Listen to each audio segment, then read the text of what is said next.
கடவுளும் நீயும் ஒரு தாய் பிள்ளை இருவரும் தனி மறந்தானே. அவனுக்கும் உனக்கும் அன்னை இல்லை, அதனால் ஓரினம் தானே.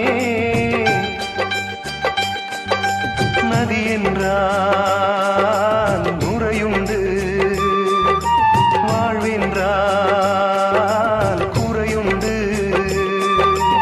ஐப்பசி வந்தால் அடைமழை காலம், சிலராயுள் முழுதும் ஐப்பசி